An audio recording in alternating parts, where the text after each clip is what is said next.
कोई लड़के ऐसे बोल रहे थे कि इसको चालू ट्रेन के अंदर से इसको फेंक दो। तुम्हारा एविडेंस है समोर, तुमच्या समोर एविडेंस आहे। वो मोटो है मैडम। मेरे साथ में वो पैसे भी उन्होंने छीन लिया मेरे पास से।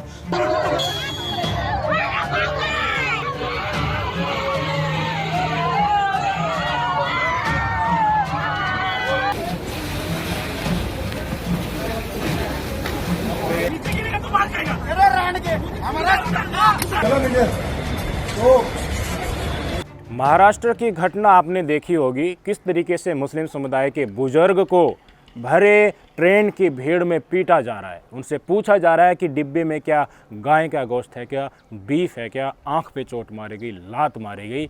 और जितने भी आरोपी थे उनको गिरफ्तार किया गया, कोर्ट में पेश किया गया और उसी दिन जमानत मिल गई 15,000 की मुचलके के ऊपर। क्या समझा जाए? पुलिस प्रशासन के ऊपर सवाल उठे कि आपने क्या क्या धाराएं लगाई, अटेम्प्ट टू मर्डर क्यों नहीं लगाया आपने? वो ट्रेन से उसको बाहर फेंक रहे थे, 2800 रुपये लूट ले गए। ये बातें आपने उसमें दर्ज की या नहीं की? उसको स्टेबलाइज होने दिया नहीं होने दिया? जल्दी जल्दी में लिखी या कि ये धाराएं हैं, मारपीट हुई है, बस। आंखों के दोनों साइड में इतना पूरी तरह मारा, सर में अभी भी हाँ पूरी, हाँ मेरी आँख के ऊपर पूरा खून से लाल हो चुकी है। मेरे को नज़र भी कम ही आ रहा है उससे। अच्छा। उससे मेरी जेब में 2800 रुपया था। अच्छा। 500 की 5 नोट थी और 100 के 3 नोट थी। अच्छा। मेरे साथ में वो पैसे भी उन्होंने छीन लिया मेरे पास से, मेरा मोबाइल भी छीन लिया। अच्छा। और कोई लड़के ऐसे बोल रहे थे कि इसको चालू ट्रेन के अंदर से इसको फेंक दो। अच्छा। इसको काट डालो, इसको फेंक दो, इसका माँ से ये भी फेंक दो। मेरे को बार बार कोशिश कर रहे थे, वो गेट तक मेरे को लेके गए। अब क्या हुआ?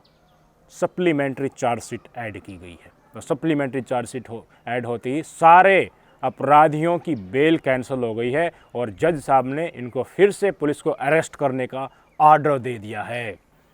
ये बड़े गर्व से चल रहे थे कल तो कि तुम्हारा कुछ बिगड़ेगा ही नहीं, और जैसे इन्होंने समाज के लिए कोई बड़ा योगदान दिया हो, जाते ही इनका फूल मालाओं से स्वागत होगा। लेकिन जज्बा देखिए, पुलिस प्रशासन काम नहीं कर रहा तो उनसे करवाया गया। अपनी मर्जी से नहीं पुलिस प्रशासन ने सप्लीमेंट्री चार्जशीट ऐड की। आपकी स्क्रीन पर देख लीजिए इन व्यक्ति को। इनका नाम जितेंद्र अहवाड़ है, एनसीपी के विधायक हैं, शरद पवार वाली पार्टी के विधायक हैं। ये विजिट किया इन्होंने पुलिस स्टेशन में, पुलिस प्रशासन के लोगों से बातचीत की और उनको बताया कि देखिए अटेम्प्ट टू मर्डर भी यहाँ बनता है, चोरी भी बनता है और उनको चोट मारी गई है, ये सारी धाराएं ऐड की जाए। और आपकी स्क्रीन पर आप देख लीजिए धाराएं 300 सेक्शन 302 और सेक्शन 311 भारतीय न्याय संहिता के और ऐड किए गए और आर्डर आ गया कि देखिए जो 15,000 रुपये इन्होंने जमा किए थे वो उनको लौटाया जाए और इनको सेक्शन 311 के अंतर्गत ज़रूरी हो गया है कि पुलिस कस्टडी में इनको रखा जाए, बेल कैंसिल की जाती है, तुरंत पुलिस प्रशासन इनको गिरफ्तार करे। ये होता है काम करवाना। यही बात मैं हर बार बताता हूँ कि जो प्रताड़ित होता है, जिसके ऊपर अत्याचार किया जाता है, वो डर जाता है बेचारा। और अत्याचार उसी के ऊपर होता है मोस्टली केसेस में जो गरीब होता है, शारीरिक रूप से कमज़ोर होता है, बाल बच्चों की तरफ देखकर वो पैर पीछे खींच लेता है। लेकिन जो मुसलमानों की वोट लेते हैं, कहते हैं बीजेपी ने नफरत फैला दी, वो क्यों नहीं धाराएं ऐड कर रहे? यहाँ पर एनसीपी के विधायक की हम सराहना करते हैं। पुलिस प्रशासन के ऊपर उन्होंने दबाव बनाया और कहा कि ये धाराएं आपने क्यों ऐड नहीं की, उनको मजबूर किया सप्लीमेंट्री चार्जशीट ऐड करने के लिए। आप स्टेटमेंट सुन लीजिए। तुम्हारा एविडेंस है समोर, तुमच्या समोर एविडेंस आहे। वो मोटो है मैडम। करतो ना आम्ही तपासामध्ये। अहो तपास अहो, काय काय तपास? तपास? तुमचा तपासच चुकला। ज्या अर्थी तुम्ही हेड क्राइम घेतला नाही, तपासच चुकला तुमचा। अब आपको समझ में आ रहा होगा कि विपक्ष को जो आपने मजबूत किया, विपक्ष को वोट दिया, तानाशाही ताकतें आपने कम की, संसद में मजबूत किया, तो उसका ये फ़ायदा हुआ कि अब सत्ताधीशों को लोकतंत्र और संविधान का पाठ पढ़ाया जा रहा है। आप क्या समझते हैं? गोदी मीडिया, आईटी सेल, पुलिस प्रशासन, तथाकथित ये संगठन जिसका सरकार होता है उसी के इशारे पर चलने लगते हैं। और लेकिन ये आपकी ताकत है और आपकी एकजुटता के बलबूते ही आज एक विधायक के कहने से पुलिस प्रशासन को सप्लीमेंट्री चार्जशीट ऐड करनी जा रही है और उनकी बेल कैंसिल हो रही है।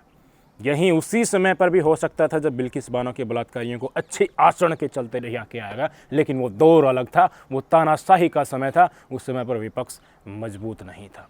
आज के दिन विपक्ष मुसलमानों के ऊपर हो रहे अत्याचार के खिलाफ बोल पा रहा है। अखिलेश बोल रहे हैं, राहुल गांधी बोल रहे हैं, प्रियंका गांधी बोल रहे हैं, आम आदमी पार्टी वाले बोल रहे हैं, तो उनको पता लगने लगा है कि इस देश में मुसलमान अकेला नहीं, सेकुलर हिंदू भी भाजपा की इस नफरती चाल से परेशान हो चुके हैं। लेकिन देखिए, इनको पता है कि कुर्सी पर रहना है तो नफ़रत का रास्ता तुम्हारे लिए सहूलियत कर देगा। विकास के मुद्दों के ऊपर जनता सवाल कब नहीं पूछेगी, जब उनको धर्म की अंधभक्ति में धकेला जाता रहे। असम के मुख्यमंत्री के हर बार मैंने स्टेटमेंट सुना है, कहते हुए नजर आए कि इनकी तो हमें वोट की ज़रूरत ही नहीं है।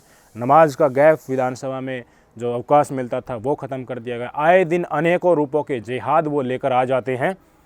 अब असम के बारपेटा से खबर आ रही है कि 28 मुस्लिम समुदाय के व्यक्तियों को डिटेंशन कैंप में भेज दिया है। आरोप यह आ रहा है कि ये सभी के सभी विदेशी हैं। इनको एसपी के पास बुलाया गया था, ये कागजात प्रस्तुत नहीं कर पाए। लेकिन तस्वीरें आप देखिएगा, जिनको बस में डालकर डिटेंशन कैंप में ले जाया जा रहा है, उन्हीं के महसूस हो रहा है कि परिवार के सदस्य वहाँ बैठे, उनके पास कागजात होंगे, वो विलाप कर रहे हैं, रो रहे हैं कि इनको मत लेकर जाइए।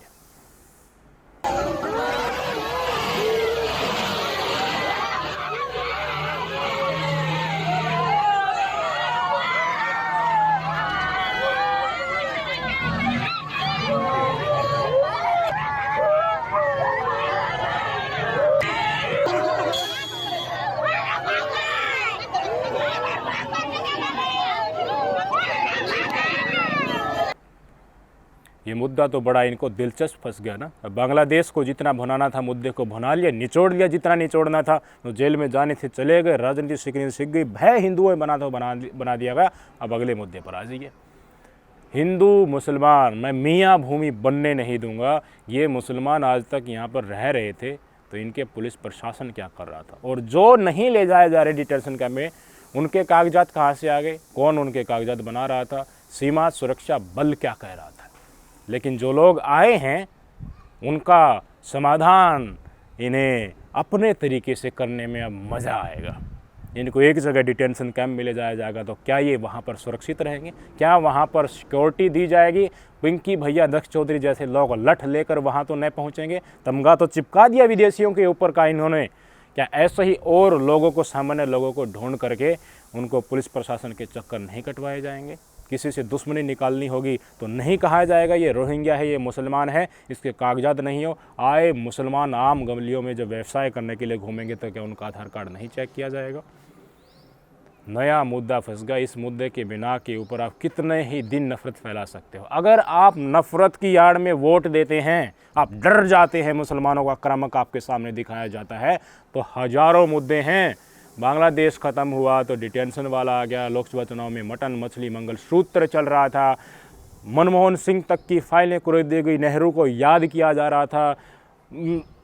शहजादे शब्द अखिलेश के लिए, राहुल गांधी के लिए, तेजस्वी यादव के लिए कि ये तो जेल में जाने वाला है, ये साथ में मटन खाते हैं, ना तो इनको नवरात्रों की पड़ी है। सारी शिक्षाएं दे दी गई थी ना। और उसके बाद राज्यों के मुख्यमंत्रियों के जुबान से क्या क्या लफ्ज़ अपने को सुनने मिला, जिसमें योगी आदित्यनाथ थे, मध्य प्रदेश के मुख्यमंत्री थे। बुलडोज़र चलाने का आदेश सरेआम विदेश की धरती से दे रहा था, और उसी बुलडोज़र के ऊपर सुप्रीम कोर्ट ने अब शिकंजा कसा है। तो पैन इंडिया नई गाइडलाइंस म्यूनिसिपैलिटी के लिए बनने जा रही हैं। लेकिन अब देखिए हो क्या रहा है आपकी आंखों के सामने।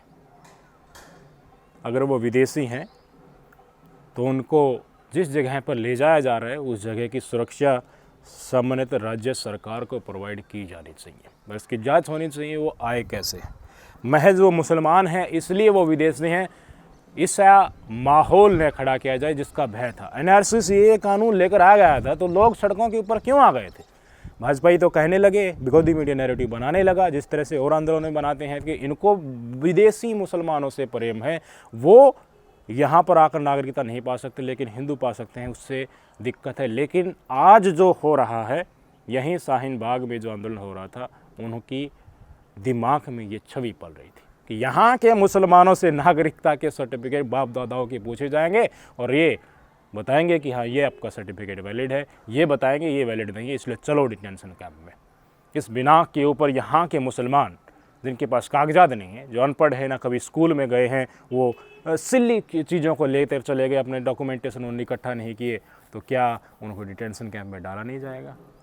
और क्या दाढ़ी टोपी और धर्म देखकर ही डिटेंशन कैंप में जगह खाली नहीं कराई जाएगी? समस्या यही है। अब असम से शुरू हुआ है, बारपेटा से शुरू हुआ है, तो और जगह भी ये फैलेगा। ये बंगाल में भी इसी बिना के ऊपर भी इसको राजनीतिक मुद्दा बनाएंगे और मुद्दा के आड़ में नफरत परोसेंगे और मुसलमान समुदाय के ऊपर हमले तथाकथित रूप से करवा सकते हैं। तो उस समय पर पूरे देश में माहौल क्या होगा? मिल गया इनका मुद्दा। असम से पूरे नॉर्थ ईस्ट में और बंगाल में देखिए कैसी कैसी घटनाएं आ रही हैं। लेकिन दो घटनाएं दिखाना चाहूँगा। असल हिंदुस्तान में जो तस्वीर जिनके ऊपर चर्चा होनी चाहिए, मध्य प्रदेश के मुख्यमंत्री बुलडोज़र के बड़े फ़ैन हैं, चला देते हैं बिना ही आरोप सिद्ध हुए ही। यही महाराष्ट्र के नीमच से घटना आ रही है। एक व्यक्ति इतना परेशान है, अपने पीछे कागज़ों की पोटली एक लड़ी बना करके कलेक्टर तक लेटे लेटे आ रहा है। आपकी स्क्रीन पर तस्वीरें हैं ये।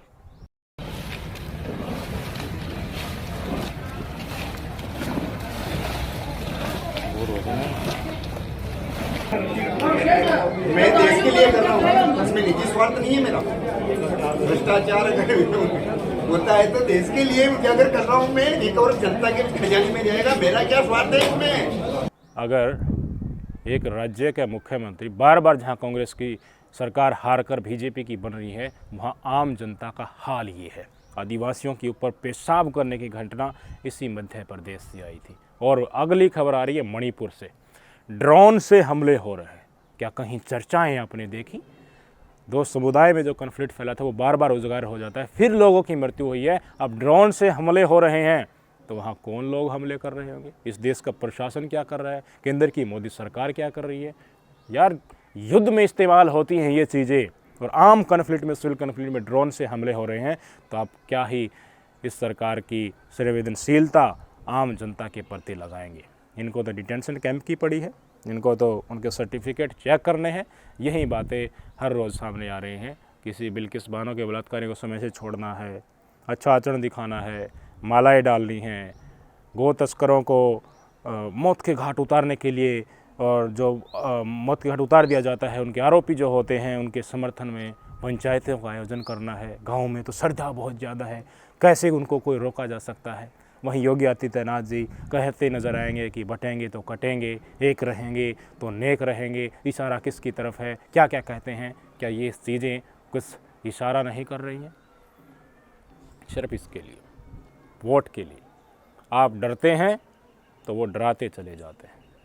आपके शिक्षा, स्वास्थ्य, रोजगार सब डिब्बे में बंद हो जाते हैं अगर मुसलमान के नाम पर आप डरकर भारतीय जनता पार्टी को वोट दे देते हैं। इस सेकुलरिज्म की विचारधारा को आगे बढ़ाइए और ये नफरत का बाजार गिने चुने दिन में बंद हो जाएगा। अब झटका लगा है ना, इनको विश्वास नहीं हो रहा। हम 302 से 240 के ऊपर आ गए तो ये सोच रहे हैं कि ये हमारी नफरत की राजनीति को चोट नहीं है, ये तो कांग्रेस के द्वारा दुष्प्रचार जो आरक्षण वाला, संविधान वाला किया गया तो उसके कारण है। लेकिन ये मान नहीं रहे हैं तो मानवाना, डंके की चोट पर मनवाना आपका कर्तव्य है। विधानसभा चुनाव आएंगे, हरियाणा में भी, उत्तर प्रदेश में भी, महाराष्ट्र में भी, पश्चिम बंगाल के नतीजे आपने देख ही लिए, दिल्ली में भी आने हैं। इस नफरत के नाम पर अगर आपने वोट दिया तो यही चीज़ें और ज़्यादा उग्र होंगी। अगर आपने सेकुलरिज्म की विचारधारा के साथ मुद्दों के ऊपर वोट दिया तो ये किसी बिल में घुस जाएंगे, आपको पता भी नहीं चलेगा। ऑटोमेटिकली मेरा देश और प्रदेश और आम समाज शांति की तरफ बढ़ता हुआ नजर आएगा। उस समय पर हम वास्तव में विश्वगुरु कहलाने के लायक बनेंगे। नमस्कार।